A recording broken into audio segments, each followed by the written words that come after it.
జగిత్యాల జిల్లా యువజన కాంగ్రెస్ ఆధ్వర్యంలో యువజన కాంగ్రెస్ ఆవిర్భావ దినోత్సవాన్ని ఇంకా ఘనంగా నిర్వహించినటువంటి మిత్రులను నేను హృదయపూర్వకంగా అభినందిస్తూ కార్యక్రమానికి ముఖ్య అతిథులు చేసినటువంటి జిల్లా కాంగ్రెస్ అధ్యక్షులు అట్లాగే ధర్మపురి శాసనసభ్యులు ప్రభుత్వ అధికారైనటువంటి అడ్లూరి లక్ష్మణ్ కుమార్ గారు, కార్యక్రమంలో పాల్పంచుకుంటున్నటువంటి ఇతర మిత్రులు, సహోదరులు, యువజన కాంగ్రెస్ చేసే మిత్రులు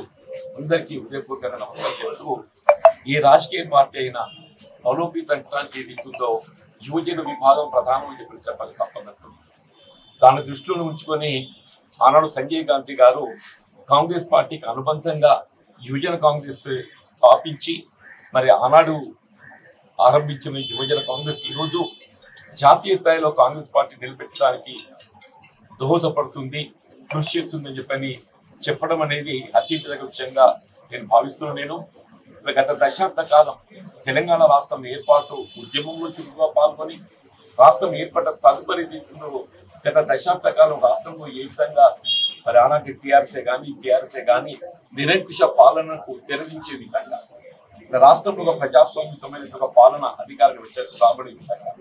రాష్ట్రంలో నిరుపేద వర్గాలకు సంక్షేమ కార్యక్రమాలు అమలు చేయబడేటువంటి ఒక ప్రభుత్వాన్ని ఏర్పాటు చేయబడే దిశగా ఏదైతుందో కృషి చేసినటువంటి యువజన కాంగ్రెస్ మిత్రులను నేను హృదయపూర్వకంగా అభినందిస్తున్నాను. మరి ఏ రాజకీయ పార్టీ కానీ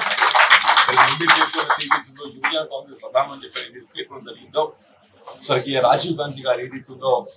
ఆనాడు వారు ప్రధానమంత్రిగా బాధ్యతలు చేపట్టడంతోనే సమాజ నిర్మాణంలో యువజన పాత్ర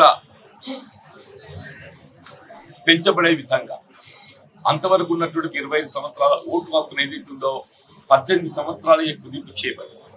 ఇలా భారతదేశ నిర్మాణం లోపల యువకుల పాత్రను పెంచి పోషించబడే విధంగా తీర్చిదిద్దింది కాంగ్రెస్ పార్టీ, రాజీవ్ గాంధీ గారు అని చెప్పగలుగుతారు. అట్లాగే ఈనాడు రాహుల్ గాంధీ గారు ప్రియాంక గాంధీ గారు ఏదైతుందో వారి కుటుంబ సంక్షేమాన్ని ఆలోచన చేయకుండా కేవలం దేశ సంక్షేమమే వారి ప్రధాన కర్తవ్యంగా ఎంచుకొని ఏదైతుందో